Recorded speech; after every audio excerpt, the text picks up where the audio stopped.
Hey guys.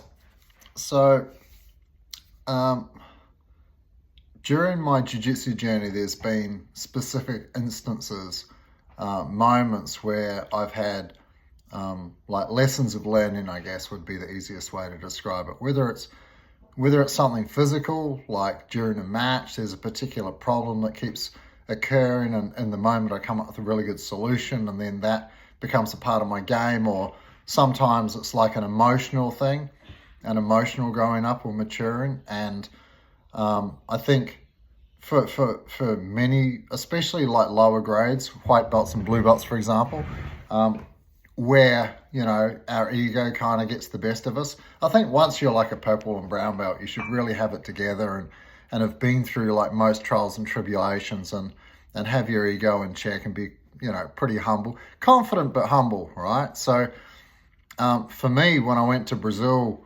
one year, I'd had a number of people. I usually compete under 79. And I had a number of people saying, I think it was Shanji Ribeiro said, man, if you went down to 73, you just clean everybody up. So I thought, oh, okay, I'll give it a go. It's going to be tough. It's not going to be easy because I'm pretty lean most of the time anyway. But I had a bad relationship breakup like 6 months beforehand, and all that anger and frustration and stuff like that made it pretty easy to like not eat and then train really hard. So I'd be getting up early in the morning and going and riding like 100k on my bike, and then training all day and not eating a lot. So it was pretty easy to get down to 73 kilos. But then I flew to Brazil. The 30-hour flight to go there was a killer every year, and that year was no different. But as soon as I landed, I felt really horrible. All the stopping and starting, there's often layovers for hours or sometimes like half a day. I got stuck in, I think, Lima Airport for like most of a day.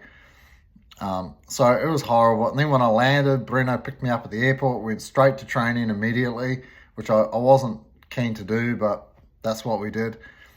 And I got sick straight away. Yeah, and apologies if you've heard this story before, but I'm going to tell it again.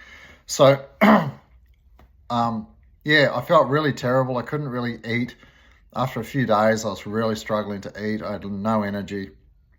And then a week or two later, I started like vomiting up blood and stuff like that, especially during training. And like Holker thought that I was sneaking off for water breaks because we weren't allowed water breaks. And I think he must have found some blood in the bowl of the toilet or something, came and asked me if I was okay. But leading up to that, there was I think it was like a purple belt or something that was arm locking me relentlessly. Yeah, and I was so frustrated. I couldn't solve this guy's problem. And when I got sick, it was even worse. Like I had no energy. I couldn't do anything, and I was just so over it. I'd only been there for like maybe 3 weeks, and I'm like, I'm done. I just want to go home. This is a waste of time. And so Holker said, oh, go see this travel agent student of ours, and it's Omri Beheto or something, I think it was his name. He's the son of another really famous jiu-jitsu guy, and he's a travel agent. So I went to see him, and he's like, look, hang out for a week and just watch class. You're obviously sick or something's going on. Go see the doctor and just watch training, and then at the end of the week, if you still want to go, I'll send you home. And I was like, I'm not a spectator. I don't watch. If I can't do it, then I'm not interested. But I kind of felt like I was a little bit kidnapped. And so, but also I was like really super frustrated getting tapped relentlessly by this guy. And the fact that I was like operating at like 20% of my potential was really frustrating. And it was more my ego at play than anything else. Yes, I felt terrible, but it was really my ego that was being dented every time I had to tap to this guy that I felt that I should be able to beat. It really hurt. It was very frustrating. And I spent a few days on the sidelines watching, and then I realized like I'd rather be on the mat and get tapped all day than watch, right? I'm not much of a watcher. I'm a doer kind of person. So then I jumped on the mat. I'd kind of made that decision, and then I was getting tapped all day, and I was like, not liking life at all. But I was still going and training every day. So I was like, okay, well, I'm going to have to do something about this. Like maybe if I can stall this guy a little bit, if I can prolong the arm bar, then like maybe that's progress, right? So I started doing that. I started focusing not on what I wanted to do, but trying to destroy what he wanted to do. So I saw his setup. I started watching him a lot instead of thinking about what I wanted to accomplish. And then by the end of the week, I'd kind of sussed out how he liked to do it and started messing with it. Long story short, it took like a month for me to get back to like 80% or whatever. But by then I'd sussed this guy's game out. I figured out how he passed. I shut down his pass and forced him to his non-preferred side. Initially, he continued to armbar me, but on my other arm. So I was still making progress, even though I was getting tapped. So I guess the message is like tapping all the time and losing all the time isn't the problem. The question is, are you learning during that process? Because especially for lower grades, you're going to tap a lot, you know, and some famous guy said, like, you've got like 1 million taps, just get them over and done with, you know, like don't stress about it. Whether you're getting tapped or not, whether someone's passing your guard or not, don't worry about it. The question is, are you learning from it? Yeah. And if you're not learning from it, then get a private, speak to your coach, and let him sort it out for you. Let him give you some direction on where you should go and how you can make things better. So after about a month, I kind of figured this guy out. And then once I got back close to 100% again, then, you know, like not only was I steering the guy and being able to put him on his non-preferred side, but he wasn't able to armbar me anymore. And, you know, I stayed for the whole 3 months that I usually did. And it wasn't that long until I started tapping that guy. So that's my story of tapping, my story of humility, because I was pretty arrogant.